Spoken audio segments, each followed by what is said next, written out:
This is Driving Solutions, exclusively on CBTNews.com. M&A transactions have been high, but given recent headwinds like shifts in interest rates, we're eager to learn how these changes might be influencing automotive assets. Joining us today is Farid Ahmad, who is the founder and CEO of DSMA, a leading dealership buy-sell firm. You've seen him here before on CBT News, so thank you so much for taking the time out of your schedule, Farid, to join us on the show once again. My pleasure. Always a pleasure. Sure. So, how have some of the changes that we've seen in the marketplace impacted the activity that we see out there? So what we're observing, and 2023 has been a very strange year. It started off very much like 2022, but 2023 has slowly deteriorated. And that's because, quite correctly, you put about the interest rates.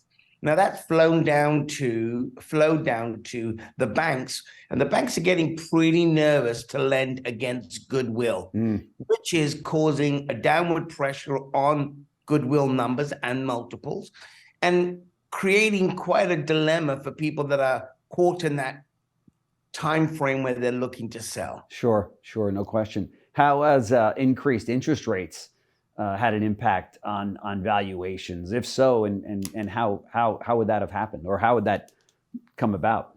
Yeah, we did a survey on our own, what we go to market for and what we're receiving as offers, and we've noticed that we're down 11% from last year as far as the goodwill number, or even you could translate that to a multiple. And we think that that's going to get more severe, but 11% is quite a huge drop when you think the average goodwill is around $11 million.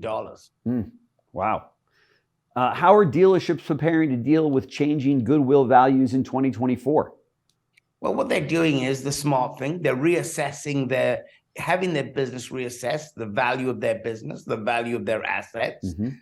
And really, it's going to become, if you're looking to sell in this economy, it really is an adjustment. It's very much like the housing market. The housing market in Toronto, for example, is down 20%, which puts a downward pressure on prices. Yeah. So really, we're going through an adjustment period at this moment. Yeah, for sure. Has this led to dealers just saying, hey, this is just not the time to jump into the market?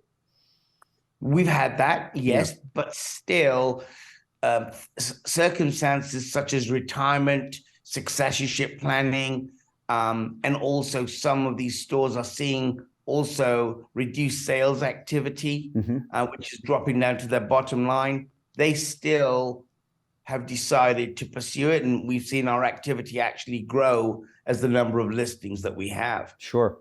And it should be said that these larger automotive groups that are buying up a lot of these dealerships, it's not the same for them because they're not so focused on the interest rates and what the bank is going to fund on goodwill, right? I mean, they can, in many cases, write a check for it.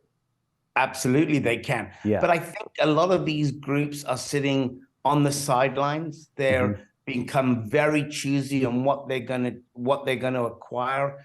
So now it's become very strategic for these groups. So it's either location or it's a good business that's cash flowing very well. Sure. So I think the bigger groups are and they know they can be choosy. So they're sitting on the sidelines and picking their battles. Yeah. And then there's those dealerships that are so desired, the Toyota stores and Mercedes stores and so many others nowadays that if a dealer is going to step up, they figure, don't worry about interest rates, don't worry about anything else. I need that Mercedes-Benz store to complete my lineup of offerings, right? You've nailed it. Those premium brands will always be sought out because they don't come to the market that often. Right. As a friend of mine said that owns a Mercedes store, you can't pay enough for Mercedes-Benz store in the long run if you're going to make the money back anyway. So it might be in the next generation, but nevertheless, it's certainly worth it. Very small. Yes, certainly worth it. So how are dealerships planning to adopt the growing electric vehicle market in 2024? That's a really mixed bag out there. I think the electric vehicle market in North America, last time I looked, was staying at around a steady 5%. I don't know if we're going to see a dramatic increase, even though gas prices are the utmost up there on the top end. Right. North America's not really built for electric vehicles, i.e., they have a challenge with having enough charging stations, for example. Right. So I think it's going to stay relatively low. Europe has blown up on EVs. I was at the Munich Auto Show, and every manufacturer there was touting their electric vehicles. Yeah, for sure. And to your point, that's what we've heard from other dealers is that while the OEMs want to push these EVs and get them on the dealers' lots, the consumers are going, not so fast, because of range anxiety and situations with the cost of the vehicle. Obviously, the price of a new car is almost $50,000. The price of an EV is 60,000 plus, I believe. So, these are real factors that the consumers are saying, well, let's take a little wait and see, right? I was in Texas last week with a number of dealers, and the Ford dealers there have such heavy inventory in their EV vehicles that they really don't know what's the way out. So I think you're going to start seeing a buildup of EV inventory around the country. Yeah, for sure. What trends do you foresee in dealership ownership transition as generational shifts continue? The reality is, like myself, dealers are not getting any younger, and they're all looking at their successorship plan.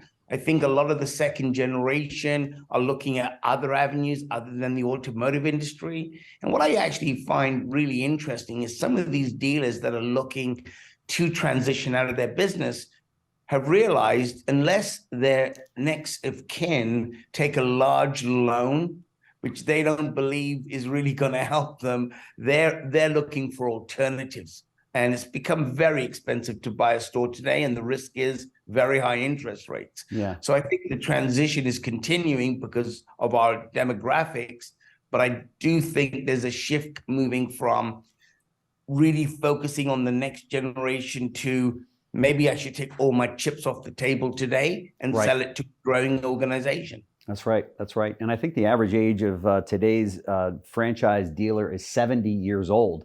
So there's a great number in that body of individuals out there that are right now on the cusp of saying, do I sell? Do I not sell?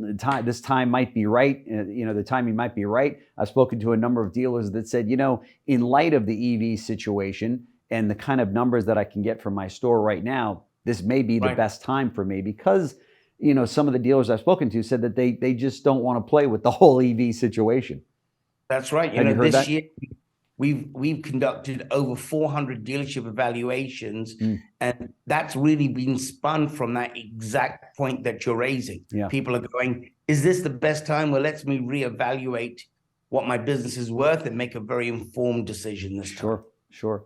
I know that you just mentioned 400 different evaluations there. I know you guys are huge in this area. That's why we love having you on CBT News. It seems that M&A landscape is quite crowded. What sets DSMA apart from some of the competition out there? That's one of my favorite questions, quite honestly, because I think we've come at this M&A strategy in a very different way than our competitors. Mm-hmm. We've got some very experienced and talented competitors. Our philosophy is you can only work for one master at the time, and that's the person that cuts you and pays your fees, and they should get a full gamut of services. So where we differ from others is that we've departmentalized the whole sales process from taking the listing to marketing the listing to help the due diligence. And I think our hand-holding process, as we call it, wins over every time. Yeah, there's no question. And we've spoken to a number of your very, very happy clients out there, and they chose you for those exact reasons. So if you could give 3 top tips for anyone who's looking to sell today, what would they be? Number one, first and foremost, is get your business professionally appraised. Mm-hmm. Obviously, we'd love you to use our company, but there's multiple companies out there that offer that service. Mm-hmm. Number 2 is clean up your books. Sometimes when people do get to the point where they're going to sell, their corporate structure gets them all tied up when it comes to the actual due diligence part. So I would say, get your business appraised, get your books in order. And number three, be realistic. The days of an 8 multiple for a Chrysler store, those days are gone. If you're looking for that number, you most probably will be on the market for a very long time. So be realistic, I think, is the third advice I would give.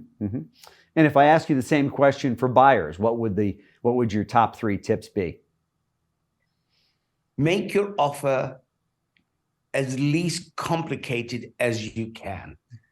What do I mean by that? Is I've seen letters of intent from buyers that can sometimes be 19 pages long. That scares a potential seller. That's right. So keep it simple. Number 2, don't sweat the small stuff. People I've seen, I had a dealer where the buyer and seller were arguing over who's going to pay for the light bulbs at the back lot, which were $15,000 each. Don't sweat the small stuff. Boy, that's for sure. And number 3 is, in this economy, make sure you have your financing in place and make sure you present, if you don't have that brand, you really know what that brand is looking for and make inquiries as to whether or not you will get approved prior to making a really hard offer on something. Sure. Farid, if you were, you're an expert at this. If you owned a dealership today, would you sell it during these times? I think if I found that I was getting crowded out by these growing dealer groups, and I was in a rural market, yes, absolutely. I think today would be the time I would do it. If I had a very strong market where I was dominating that market, maybe not. Maybe I'd look at bringing in a junior partner and selling out to my partner on a slow piece of time. I think the question depends on the circumstances. So to simply answer, if I was in a rural market, most probably yes. If I was in a metro market, I think I would be looking at maybe some other options. Okay. Now, there's a lot of dealers that are listening to us have this conversation this morning, and confidentiality means so much, as you know, when you're talking about a buy-sell or a dealer that's even maybe thinking about sticking their toe in these waters, because for obvious reasons, they could lose a GM tomorrow if they hear, they're selling the dealership.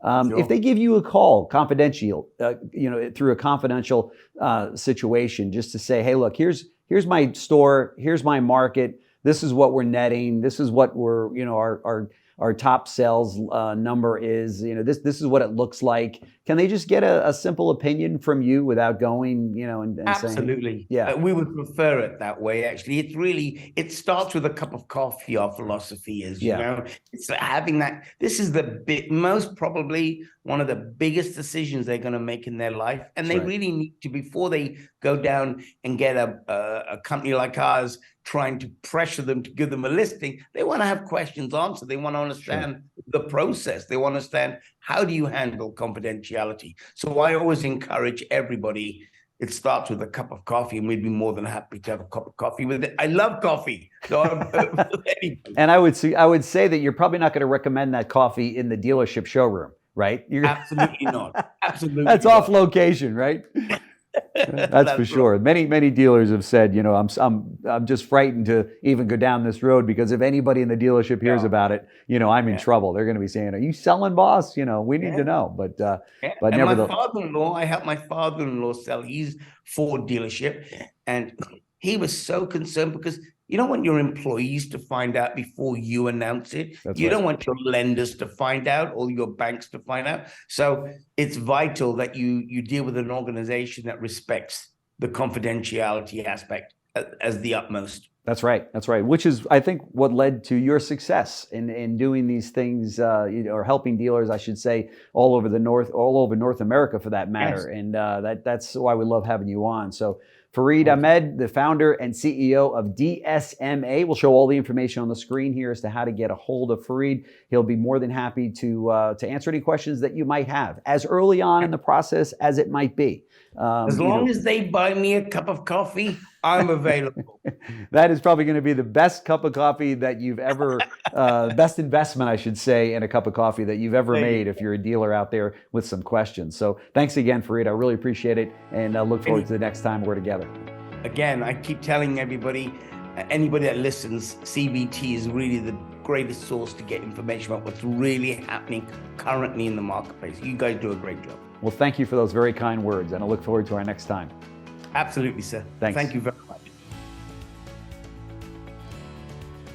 Thanks for watching Driving Solutions, exclusively on CPTnews.com.